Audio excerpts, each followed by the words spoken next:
Welcome to this lecture on algorithms. My name's Richard Harvey, and I am one of the professors here at Gresham College. I'm sponsored by the Worshipful Company of Information Technologists, who have several missions. They're a charitable organisation based here in the City of London, from where we're beaming this lecture. But among those missions is to promote the better understanding of IT. And hence the motivation for today's talk on algorithms, which are often thought of as the sort of fundamental heart of IT and computer science. So it's a strange word, isn't it? Algorithms.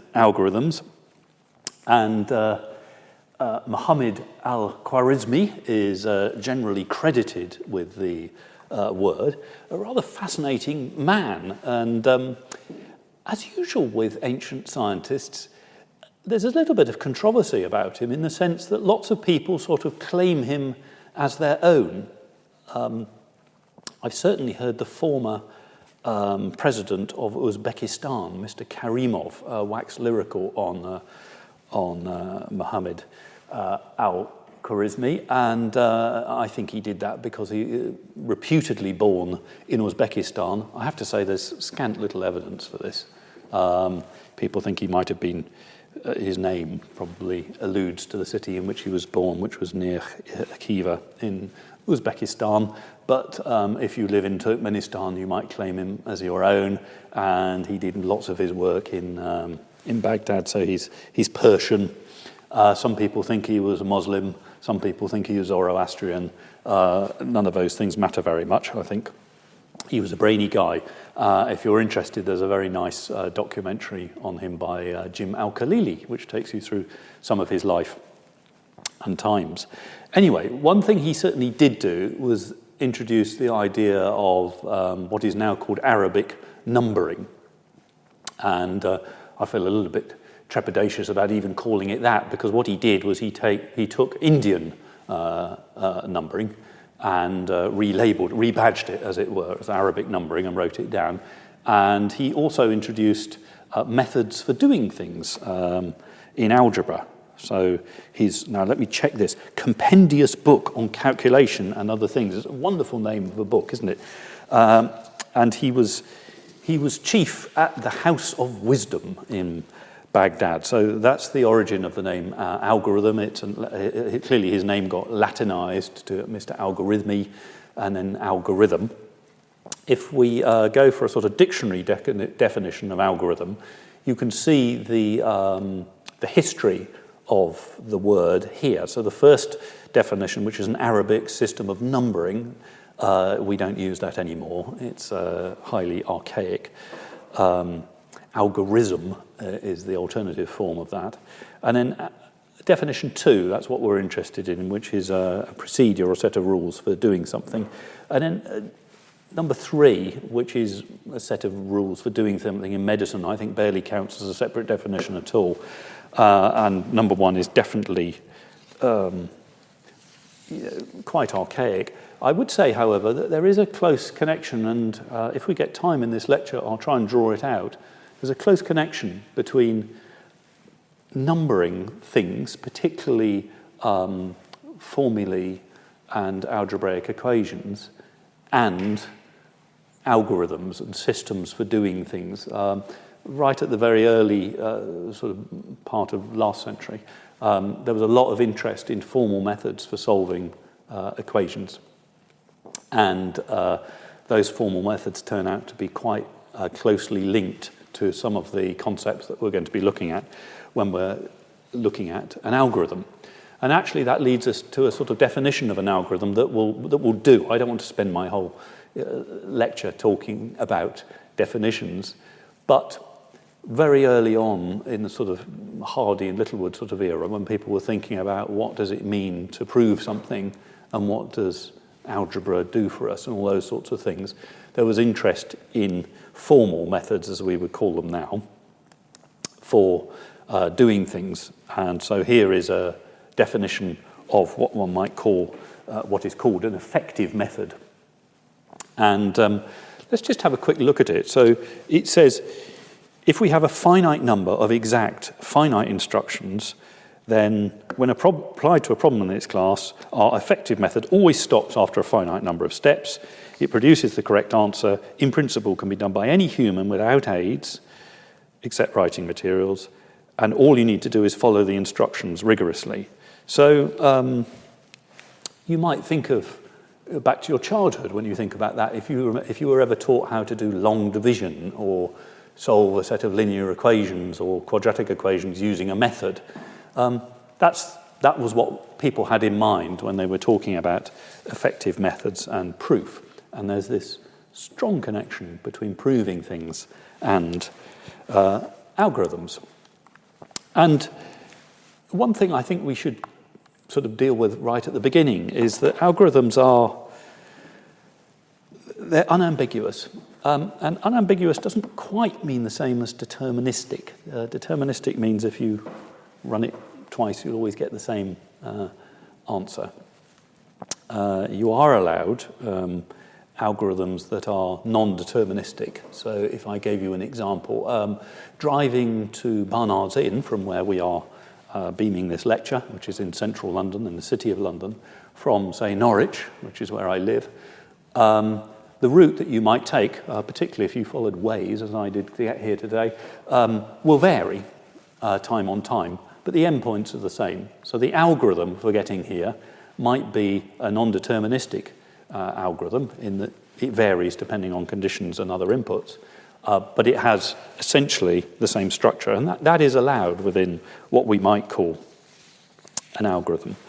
I would say that it's probably also worth saying that algorithms originally were designed for humans, and I talked about the early prehistory, but very early on, what we meant by computers was a bank of humans, human mathematicians, skilled mathematicians. And even quite late in the last century, computers were generally regarded as people.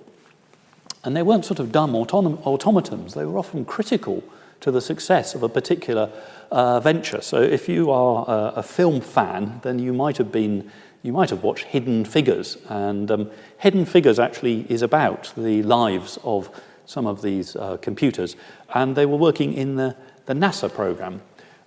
Typically, military and big prestige programs were the only programs basically rich enough to be able to afford computers. Obviously, teams of human computers are an expensive thing to have. And here's a little clip of Hidden Figures. Maybe we've been thinking about this all wrong. How's that? Maybe it's not new math at all. It could be old math. Something that looks at the problem numerically and not theoretically.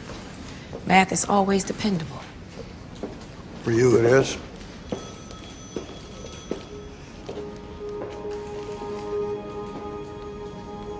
Euler's method.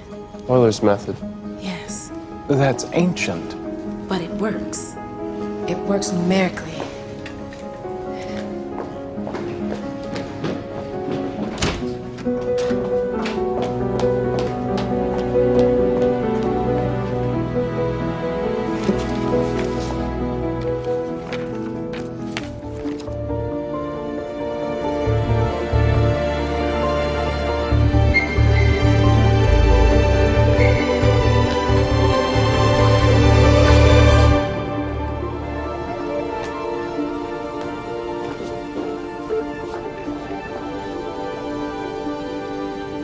That's it.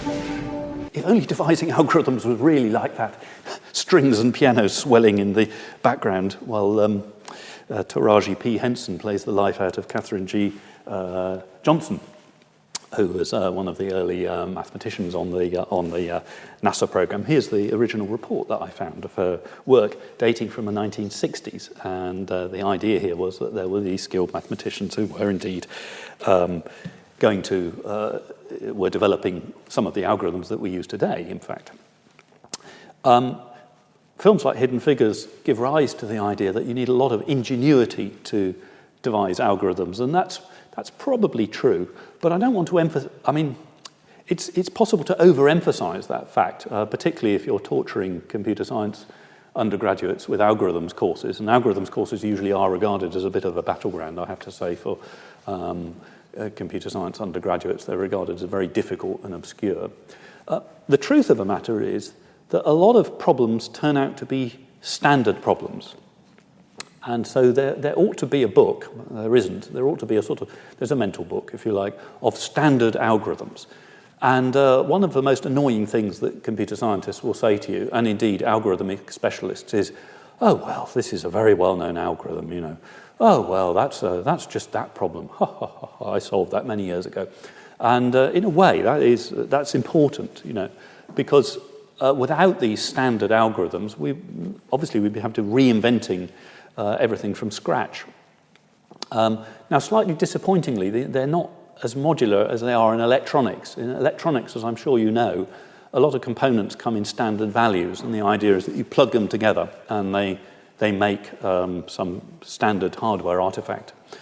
There's still quite a lot of customization, I'm afraid, in computer science, which allows for error and all sorts of trouble. But the fact remains is that there are some standard algorithms, and some of the algorithms are so standard that they're known to be very bad.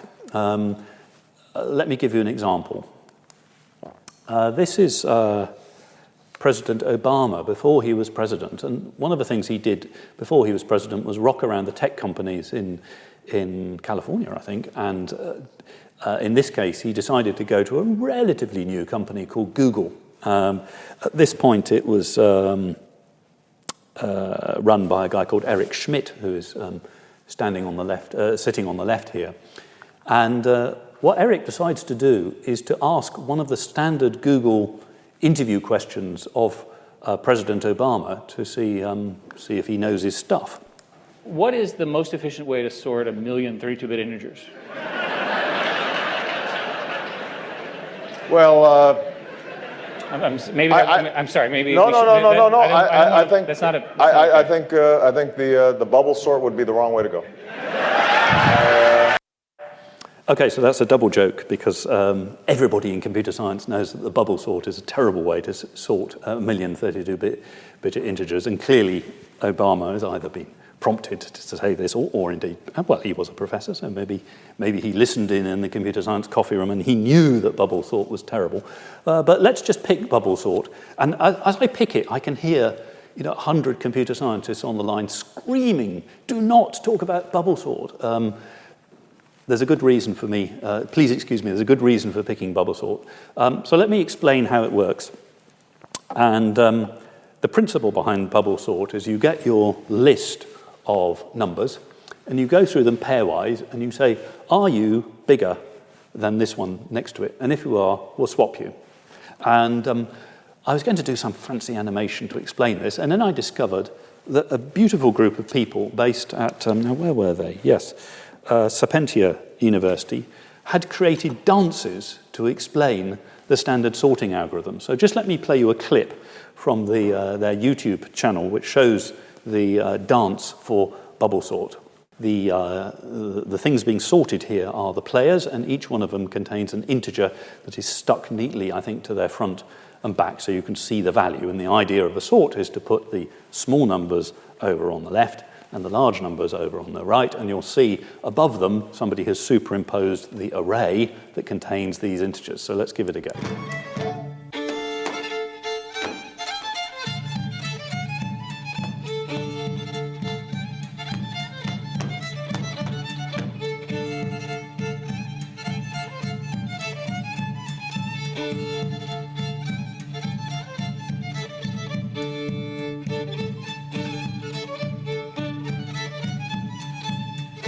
So, no need. 8 and 7 are comparing. 7 needs to switch.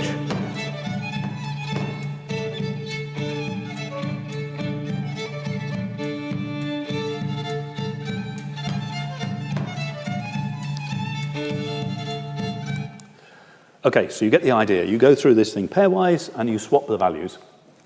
And on this slide, I've just shown these little pairwise swaps. So one of the questions that might arise is, how long does this algorithm take to compute? Well, length is quite easy to compare. You just sit there with a stopwatch. What we might be interested in, however, is how does this algorithm scale as the problem gets bigger?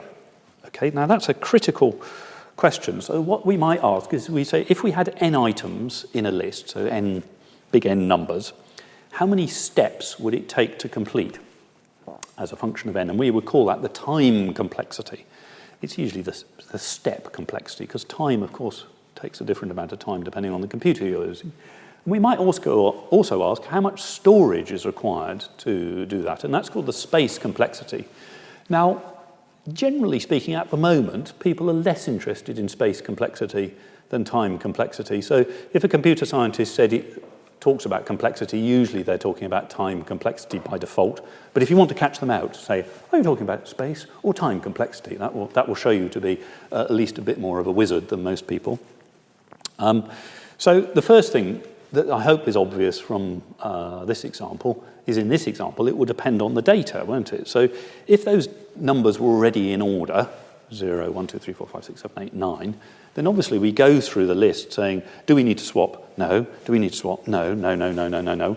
No swaps, stop. That's how the algorithm works. So we went through the list n times. Right, so the best case analysis in this case is n. Now, what about the worst case? Well, the worst case is when the data are in reverse order.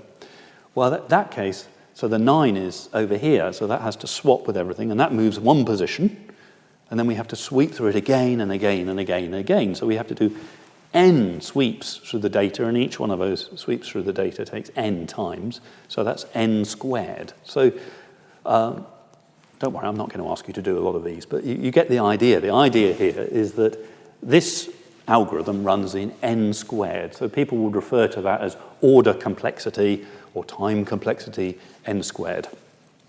Sometimes you'd hear people just refer to that as a polynomial complexity because of the n is an example of a polynomial. Okay, so that notation, the so-called big O notation, can be used to show how the algorithm scales in time. So just to put some flesh on that, I got out my little program, and I wrote a program to take 1,000 numbers. So I took however many numbers are listed on the bottom here, so maybe 50, 100, 150, 200, and so on. I created 1,000 versions of that and sorted them using my very primitive bubble sort. And you can see here that this graph goes up with n squared, so it's got the worst case. I don't know if you can also see that there aren't many n's. So this always seems to happen when you look at complexity, which is the worst case. Well, that actually is most of the time. So most of the time this algorithm is n squared. There are better cases, but those better cases seem to arise infrequently. So this is what's called a Monte Carlo simulation, where we try it and run it many, many times and then see what the worst case is in this case. So the nice thing about order complexity arguments is it sort of avoids computer top trumps, as it were, where somebody says, well, if you ran it on this computer, it would be so much quicker. It just reduces it to a scaling. I mean, there are plenty of criticisms of order complexity, which I'll come back to. I mean, it's mainly that it's a bit primitive. Now, as I said, I chose bubble sort because it's quite easy to explain how the order complexity works. You can sort of follow my argument. Nobody would use bubble sort for a real occasion. That's why President Obama said bubble sort will be the wrong way to go. What do people use? Well, merge sort is quite popular. This is, I think I've got a video here from the same guys on showing merge sort.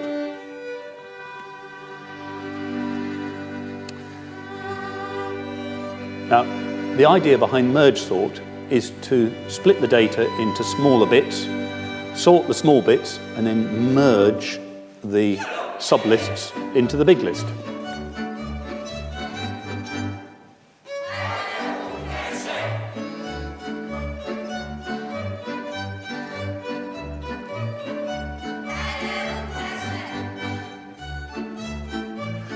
So here we've got a list of 2. That's the ladies with 4 and 2 on their chest. And a list of 3. That's the ladies with 8, 6 and 0 on their chest. And now, having split it into lists, they're going to sort themselves by pairwise comparison. And it turns out doing that is a lot quicker. And you avoid this problem, or you mediate this problem of, reduce this business of having to propagate the worst case, that number 9 has to ripple all the way along the line. So that's how merge sort works. One of the popular ones at the moment is called Tim sort. So if you have an Android phone, or you're using something programmed in Python or Octave or Swift or Rust, then Tim Peters' Tim sort is the one for you.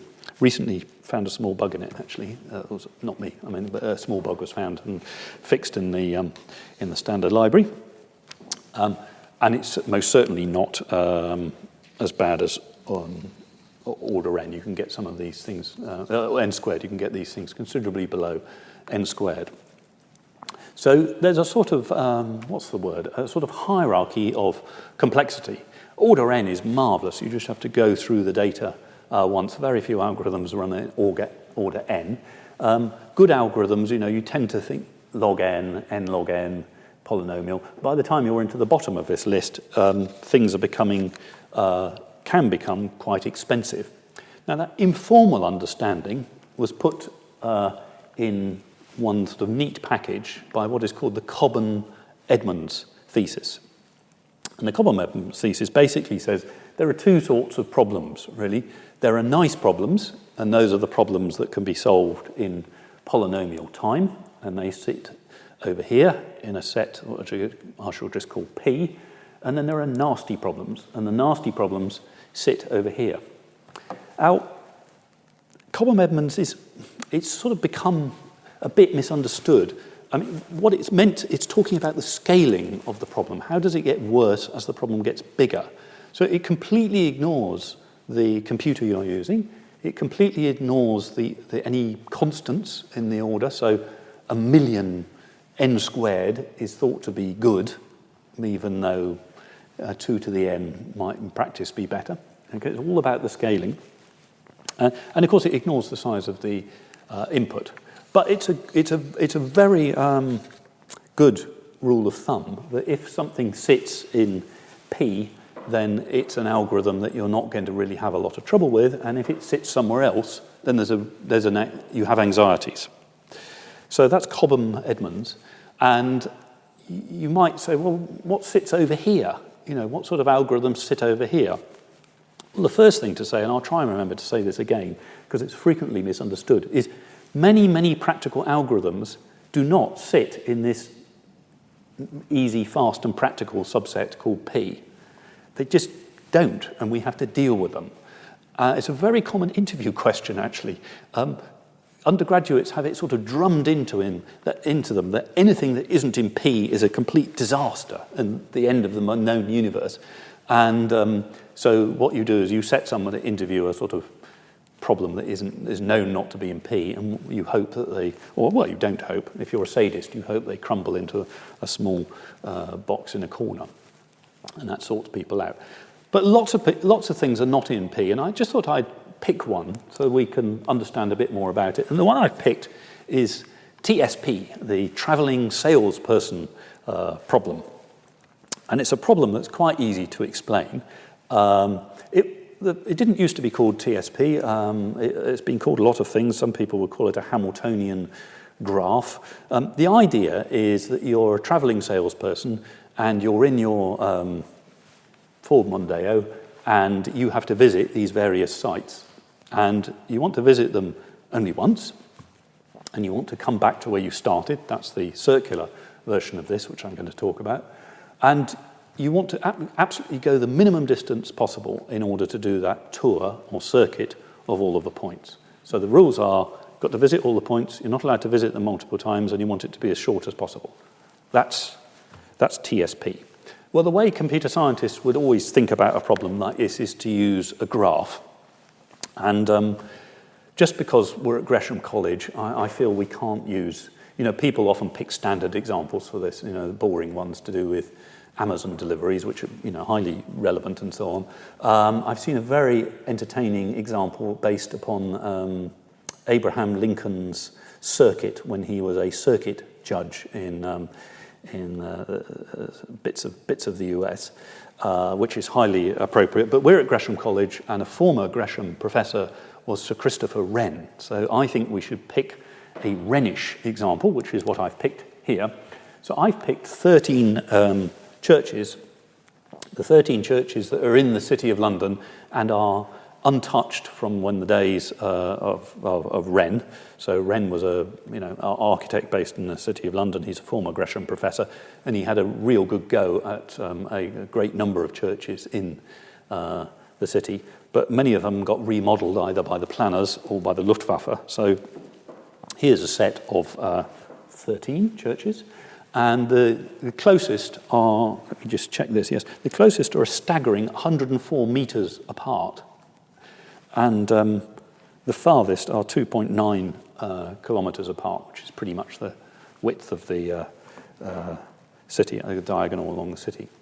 So here's Sir Christopher, and he's sitting in the St. Paul's Cathedral, which is the most famous of his churches, and he's saying, well, I wonder what the best walk is around my churches, and I'm only going to visit one at a time. Well, that's a reasonable sort of thing to ask. Now, those of you who are familiar with the City of London may indeed look at that map, as I looked at it this afternoon when preparing my lecture, and think, hang on, those are all in the wrong place. And they are in the wrong place because I realised I mixed up latitude and longitude. Sorry about that. So don't get obsessed about where these are. What I can tell you is that I did code, because I coded this myself. There's always a disastrous admission, isn't it? I coded the distance between them as the Google Maps walking distance between the churches. And being a sort of cautious sort of chap and knowing London, I took the average of going to and going from, because if you walk to places in London, there are usually different routes to get to places and different routes to get from places. Okay, so that's the basis of my description. Right, so let's think about this problem. Here's, so Sir Christopher's starting at St. Paul's.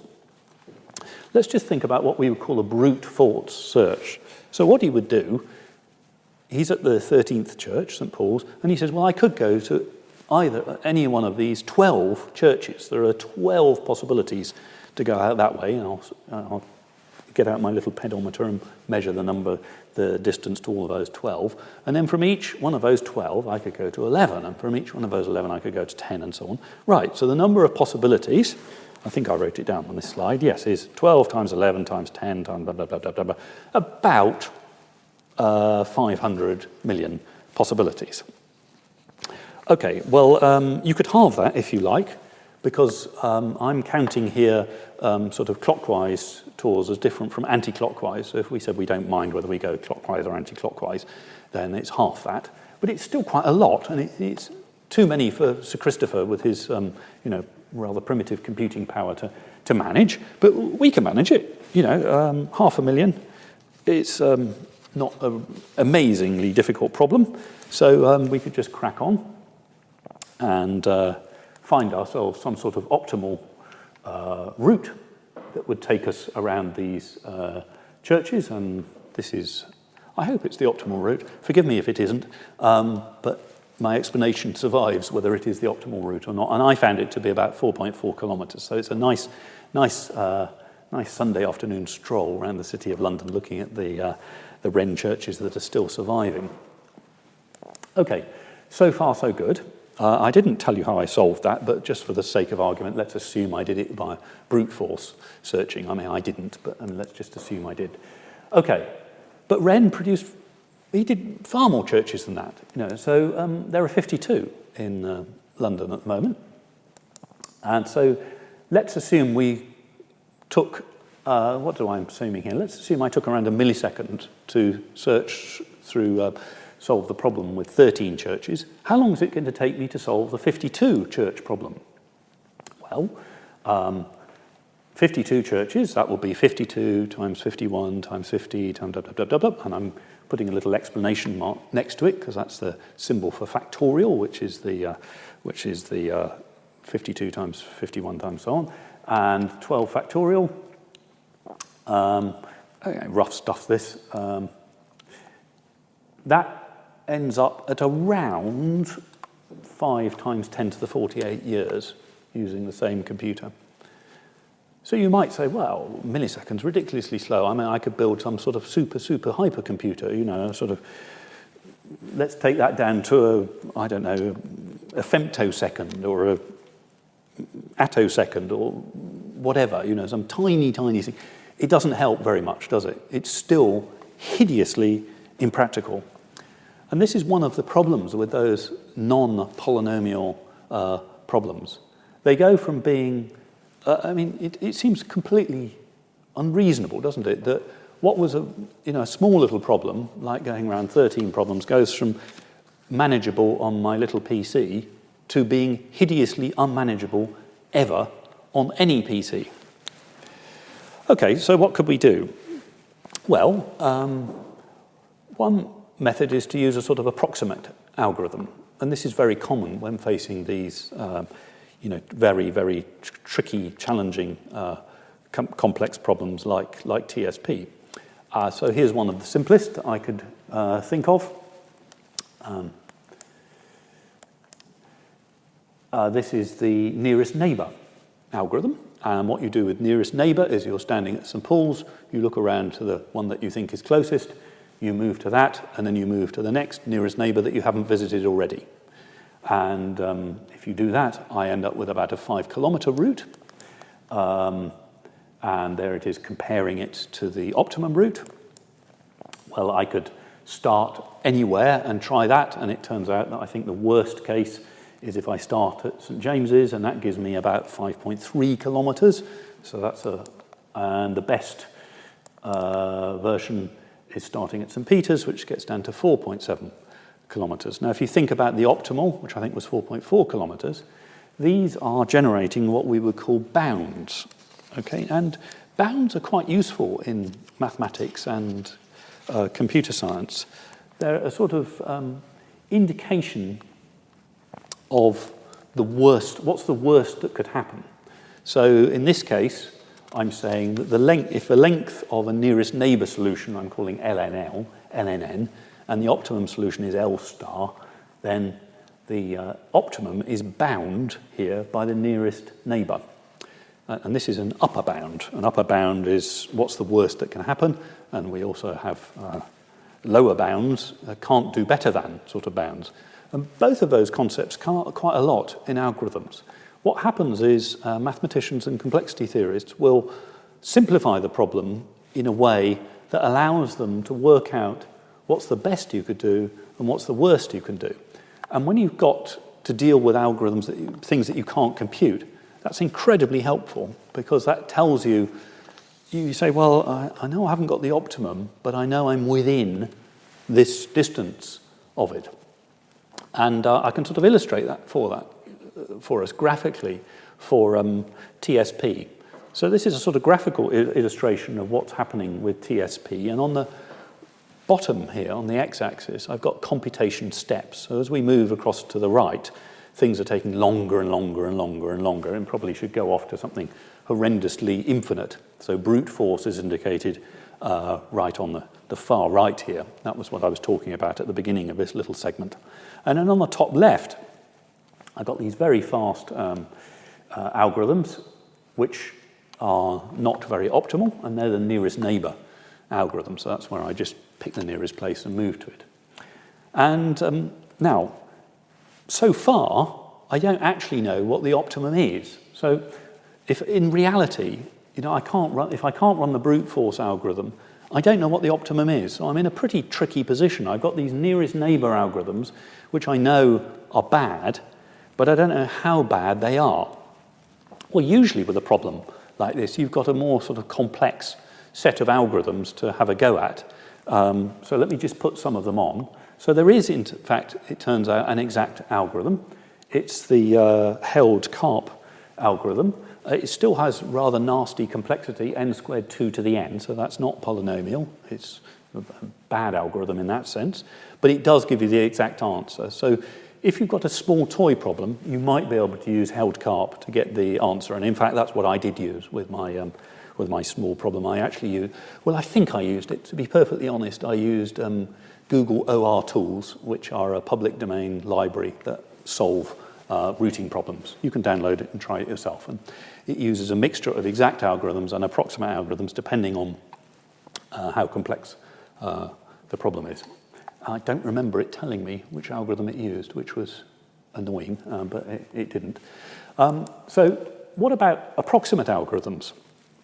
Well, the most famous one is the Christofides algorithm, recently renamed, actually, the Christofides-Serdikov algorithm, because somebody else seemed to have discovered it at the same time. And that algorithm doesn't give the optimum, but it gives it close enough. So the Christofides algorithm is bound from above by 1.5 times the optimum.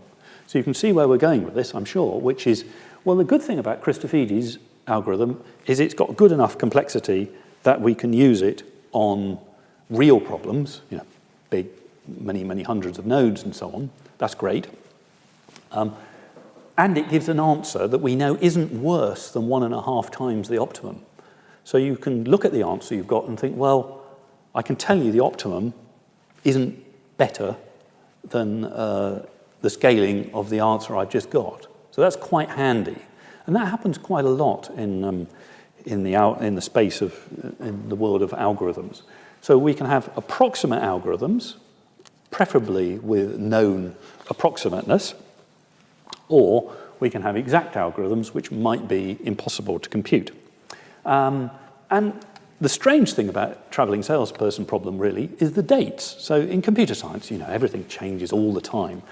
What's astonishing to me about this is that a Held-Karp algorithm dates from 1962. I mean, it's prehistoric. And no one's found a better one since that. And the approximate algorithm, Christofides, it dates from 1976. I mean, we were all wearing flared trousers in 1976 and didn't have mobile phones. It's amazing. Now, that was true, actually. All of that was true when I started writing this lecture about a month ago. And during this lecture, it became not true. So there's recently been a new algorithm published by Carlin, Klein, and Karam. And they have just snuck in under the Christofides algorithm. It's a modification of the Christofides algorithm.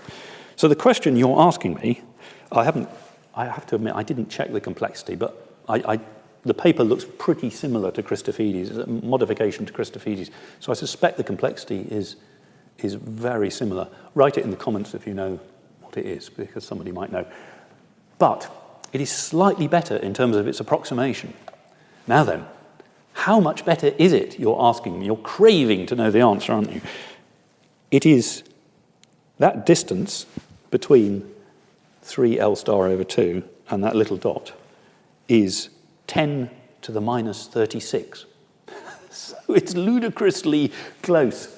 Nevertheless, we're all very excited about it because it does introduce a new approach, and maybe it's going to crack open to give something a little bit more exciting than a 10 to the minus 36 improvement. So these algorithms, which are important, can be quite resistant. So I've introduced standard algorithms there, and I've talked about a couple, standard algorithms and sorting, which are tractable, and an intractable algorithm, which is TSP. There are many intractable algorithms. I've just picked one.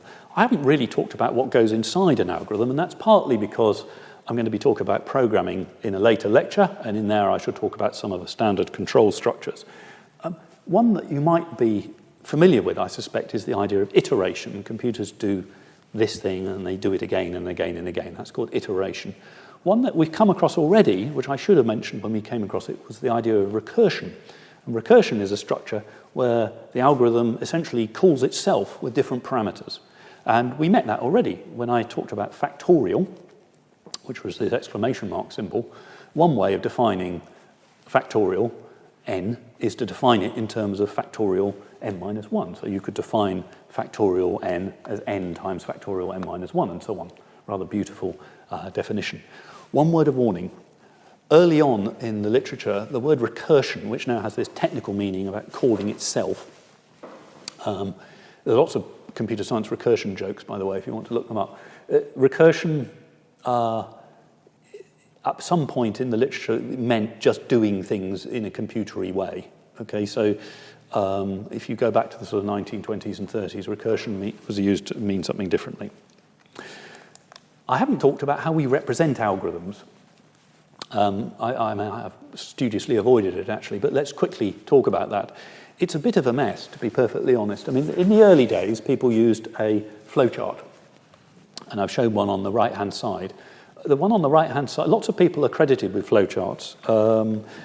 Frank and Lillian Gilbreth developed probably the flowchart. They used it for modeling processes of human activity, time and motion studies from the 1920s, 1921. And then some people say John von Neumann, the great computer scientist who invented everything, did flowcharts. I mean, I had a look at his flowcharts, and I think really they're much closer to what we would call now a signal flow graph. So I think I'm going to just rule him out of court for that claim, not because he's not a most brilliant man. As I said, he invented almost everything else.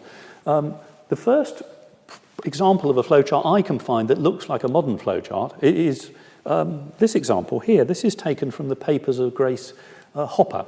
Grace Hopper was a computer pioneer and venerated in the US, quite rightly. And in her papers is this flowchart, and it's by a programmer called Marjorie K. League, who's an interesting person. This is a flowchart for comparing three numbers. And Marjorie League also worked on the first program to try and predict American elections. She's got quite a distinguished programming structure. Flowcharts have gone out of fashion. I think there isn't a good explanation why they've gone out of fashion, but here's my theory. My theory is that they were jolly difficult to draw on early computers. When we had it for early computers, graphical stuff was really difficult to do. So it was a real hassle to do flowcharts. And we all had these little bits of plastic. If you were a programmer, you had these sort of little plastic stencils which had all the flowchart symbols in, and we would spend ages drawing them, and we didn't like it. So people moved away from flowcharts, which personally I regret, because they were well defined. There's a standard list of symbols, and they sort of crossed languages and cultures very well. And now we've moved to what's called pseudocode, or sometimes structured English algorithms, and it's just a list of do this, do that. I'm not very keen on pseudocode myself, although we all use it, because it's not defined. I mean, there isn't an international standard of pseudocode. Well, there is a sort of structured English standard, but it's a bit of a muddle and no one uses it. So there's a sort of need, I think, to be more formal about algorithms in that definition. Now, that is not to say that we're not formal about algorithms in how they connect to computer science, and the sort of the towering genius, really, of doing that was the guy on the right, Alan Turing. Alan Turing was a student of Alonzo Church on the left. Alonzo Church developed something called lambda calculus, which is an algebraic way of representing algebra about algebra. And so it's very useful for algorithms and functions because it's an algebra that describes functions. And what Turing did in this paper was he wasn't interested in computers specifically. Actually, what he wanted to do was solve this decision problem, as it's called, the Entscheidungsproblem. And the Entscheidungsproblem is a problem in mathematics, which is, given a formula, can you show that it is derivable from the axioms? Okay, sounds easy, doesn't it? But, so it's in principle, can you do that? So if I define a set of axioms and an algebra that works on those axioms, can I show, with a formula that's valid formula, can I show how to derive it from the axioms? And the answer, by the way, turns out to be a very surprising one, which is no, you can't. And mathematics went into a great big crisis for a bit when they discovered this negative answer to Hilbert's problem, and we've since all forgotten about it for a bit. But that's what Turing was interested in. In order to do that, he developed a general model of a computer called a Turing machine, or rather a universal Turing machine, as we would call it now.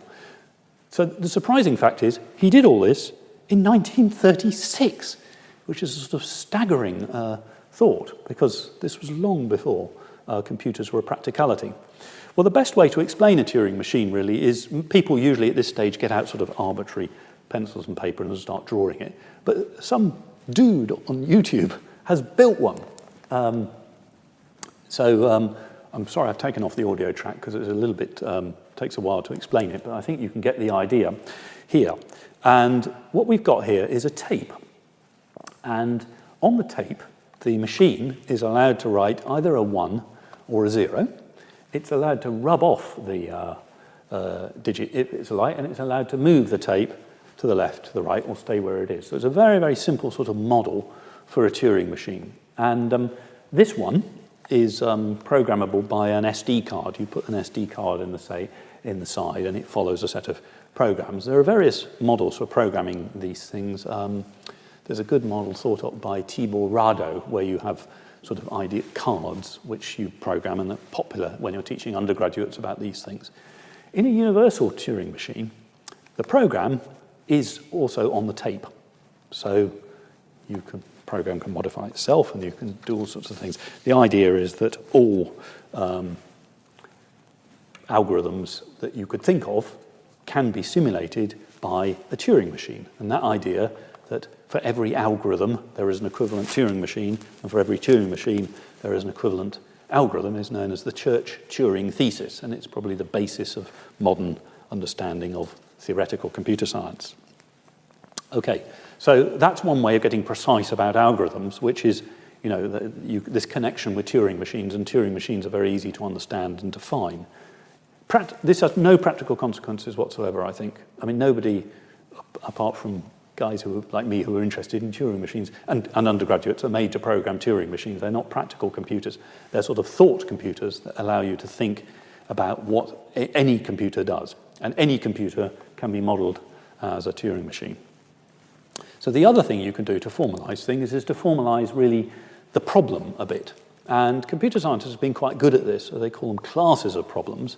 And the one that devotes a lot of attention, gets a lot of attention, is called a decision problem. A decision problem is something that has a yes-no answer. So you might think of, well, not everything is a decision problem. Lots of things can be converted to decision problems. So z equals x plus y could become, does z equal x plus y, yes or no? That's a conversion of a decision problem. So that TSP becomes, is there a circuit shorter than some number, for example? That's a yes-no question.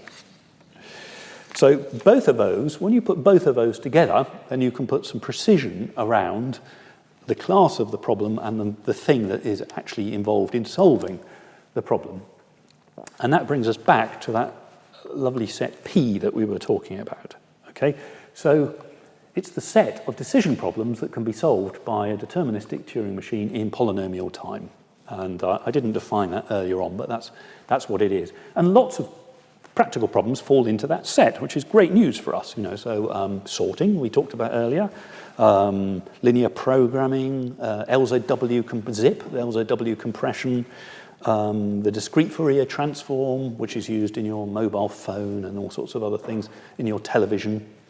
Your high-definition television computes the discrete Fourier transform millions and millions of times every second, so it better be efficient.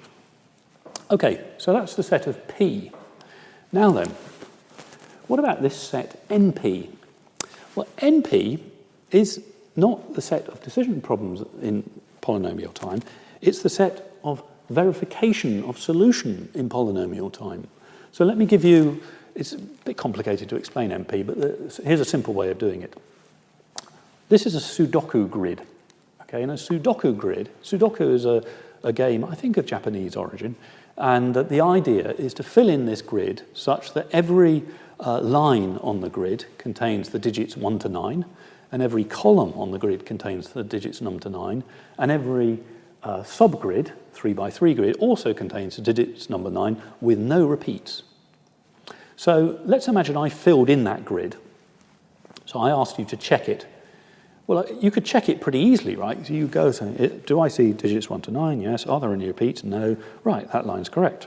Okay, so you could actually check it, and I think you could check it in polynomial time, because if the grid was n by n, you have to go n along and n down here, and then we've got to deal with these subgrids, but it's going to be polynomial. Now then, what about creating a solution for that grid. Ha ha ha. Well, if you've ever done Sudoku, that's a hell of a lot more difficult, okay? This is the nub of the issue. This is actually an interesting Sudoku grid, if you're interested in Sudoku grids. This is a minimal Sudoku grid. A minimal Sudoku grid is one where if I removed one of these numbers, which are called clues, then the solution becomes unambiguous. And this is the largest number of clues known at the moment in a minimal Sudoku grid. It's a 40-clue one. So if you're doing something later and don't know what to do, just tune into the lecture and solve this Sudoku grid and keep you occupied. So solving Sudoku is a hard problem. Verifying it is not trivial, but it's not so bad. And this leads us to one of the sort of greatest known questions of modern computer science. So in this set P, we've got some of these algorithms that I've talked about already, sorting, FFTs, multiplication, all sorts of things that you might do. And then in this set NP, there are other things that we know we can verify the solution in polynomial time. So circuit design problem, routing, for example. So the traveling salesperson problem that I was just talking about, that's in NP. We know we can verify a solution in that time. Job scheduling. Finding primes. Well, actually, finding primes was in NP, and then it became in P. There was a team of people at one of the IITs in India, Kanpur, I think, yes, solved that problem. They wrote this wonderful paper called Primes is in P in 2006, which showed that finding primes wasn't as tricky as we thought it was. Now, I haven't said, but I hope it's kind of obvious, that if something is in P, then it's also in NP. So, one little observation before I get to the nub of that problem is that these problems out here, these tricky problems that are known to be in NP, but which we don't seem to have a P solution for, let's include protein folding in this, and public key cryptography, and Sudoku, which I was just talking about. Sudoku was a recent discovery, known to be, and it wasn't known to be NP until fairly recently. You can actually very often reduce the essence of the problem to themselves. So problems where you can do that, they're called NP-complete problems. Now, this reducibility is a little bit technical. You're allowed to play some games and say, well, but essentially it's saying this problem over here is isomorphic to this problem here. So, solving Sudoku problems is not a million miles away from solving protein folding. So, is P equal to NP is the question. Well, most theorists think it probably is not. Okay, they suspect strongly that P is not equal to NP, and the Clay Mathematics Institute has $1 million riding on the proof. If you would like to have a go at it, ladies and gentlemen, you would be somewhat heroic if you were able to prove one way or the other. It turns out to be quite important because, as I've already alluded to, and I think I'm just going to skip a section because we're running out of time, it leads to a sort of asymmetry which can be quite handy. So, for example, we use this in coding. If I can encode in a way that just means you have to verify one of these solutions, then obviously you can decode fairly quickly. But if an eavesdropper has to solve a much more complex problem, then we've added an order of complexity on the eavesdropper, which is what we'd always want to do, and that's how public key cryptography works. And if P equals NP, then there are a few public key cryptography systems that will fail overnight, possibly. Depends how the proof is constructed for P equals NP. There are people, well, there are all sorts of people. There are people who think P equals NP, if it's proven, the whole world, the universe will end. There are other people who, like me, who say rather cagily, well, it depends how the proof works, because it is possible probably to have an NP equals P proof that might give you the right answer without actually revealing how to do it. That said, it has been quite resistant to solve. Now, if you'll forgive me, I just want to quickly skim over how you might use this in public key cryptography, knowing later on in the series I have a lecture that will cover this anyway. This asymmetry is quite handy, and I think I'll skip over this, but what I will do is just play you a little summary of the problem. There's a beautiful, I have to say, the interweb is not overly specified with beautiful explanations of algorithmic complexity. And it has a reputation amongst undergraduates as being fiendishly complicated subject and badly explained.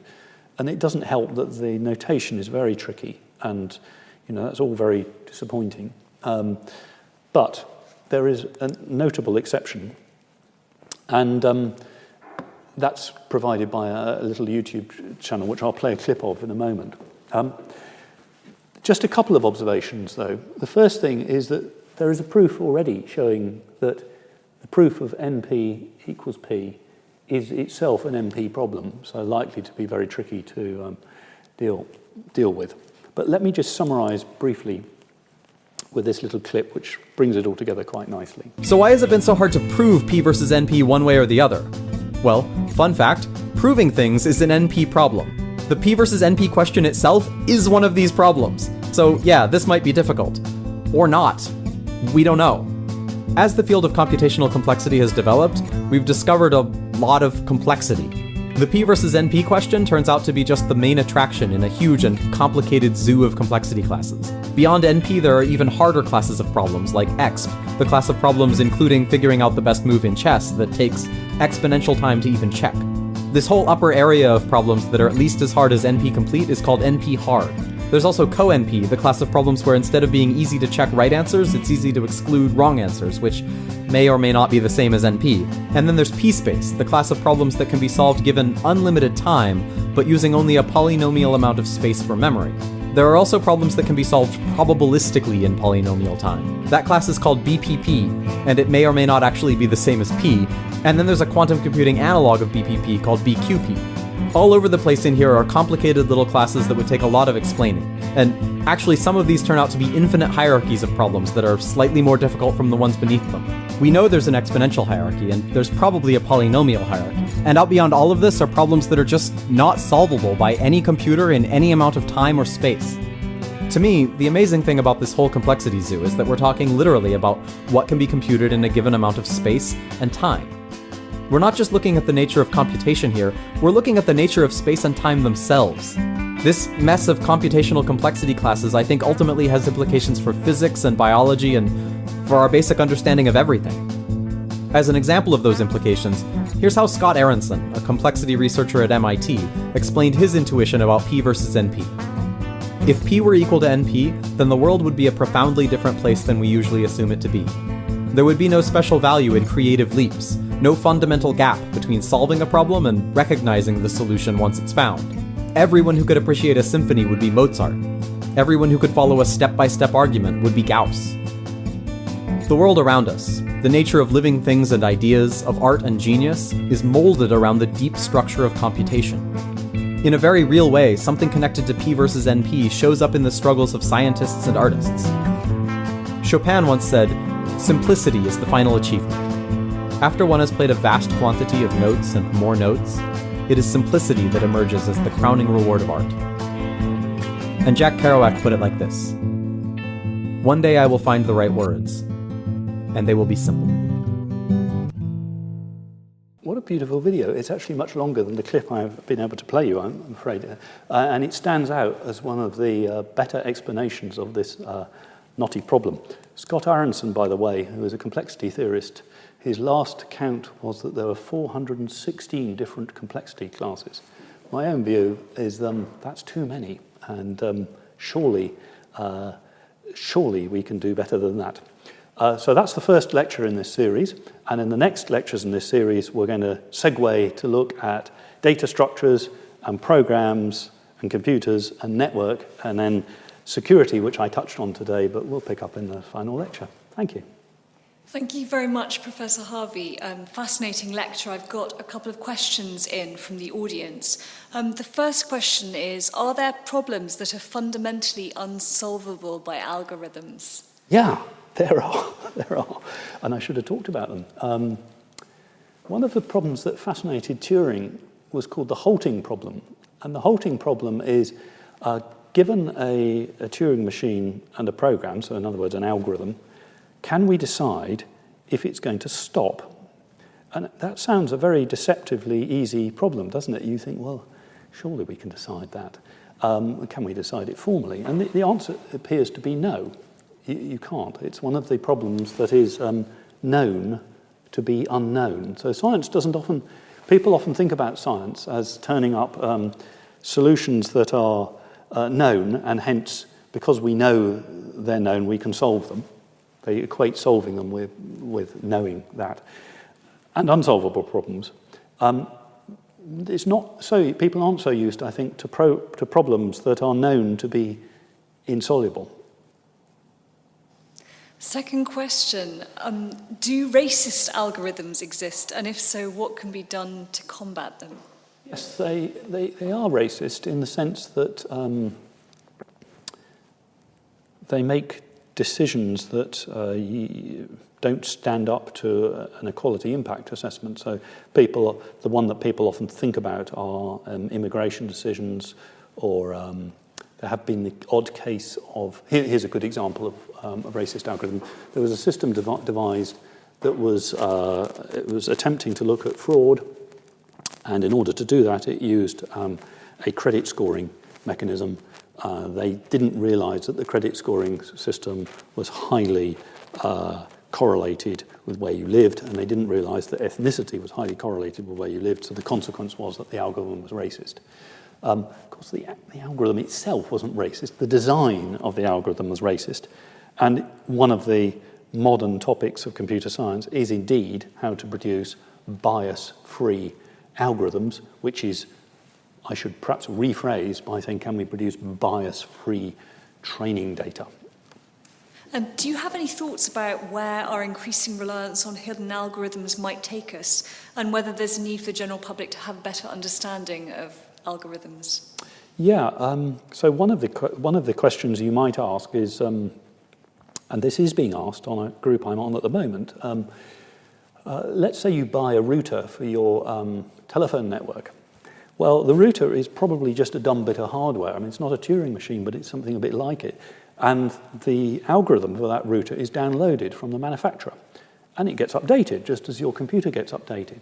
So is there ever a point where the system you bought was probably quite highly specified?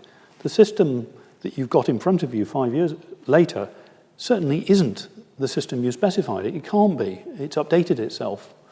Worse, it's probably learnt. So it's got data within it that have been based on its own experience. So you're way off specification. Now, that might be desirable. I mean, after all, you're not complaining that your Microsoft Windows computer has not updated itself. You're grateful for it. But that is a big, big issue and leads into questions about verifiability and testability. I should probably say something about this when I talk about programs, actually. Can you produce a program that can be verified to... you can be confident it produces the output it should produce? That was an interesting question. Well, it remains an interesting question, but it was studied a lot in the 80s when I was a PhD student. We are out of time, but I'm going to give you one final question, which is about the A-level algorithm. What was the problem with that? Oh, yeah. So in the United Kingdom, the government had to make a decision about what to do when exams were cancelled. So the idea was to use an algorithm, and they tried, the exam board, the Ofqual, who are the office that look after these qualifications, tried quite a few. In fact, but pretty much every exam board put forward a contender. And they were put into what we would call a bake-off, where they're tested against each other. And they very carefully wrote up the effects of these algorithms, which were to essentially severely disadvantage what they perceived to be a small number of students. It was about 10% of the sitters on any exam. So far, so good or so bad, depending on what you think. The problem arose was that no one foresaw the consequences of telling 10% of the population, well, more than 10% of the population, because everyone does 3 A-levels, and a lot of people do 3 or 4 A-levels in this country, so of course it's more than 10%. So that means maybe 30, maybe a third of the 30%, maybe a third of the people were severely disadvantaged. And people that age, you know, they're potential students, I deal with them every day. I can tell you they are very knowledgeable about exams, they are extremely focused on getting good results, and they are very concerned about fairness and justice. So an algorithm clearly didn't measure up on any of those things. The failing, was it the algorithm?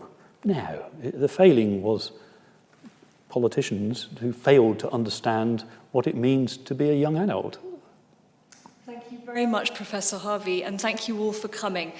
We hope you enjoyed the lecture. We'll be sending you a link to the video and the transcript in a couple of days' time. In the meantime, please put in your diaries the next lecture in this series, Data, the Past, the Present and the Future, on the 24th of November, 6 o'clock. Thanks very much.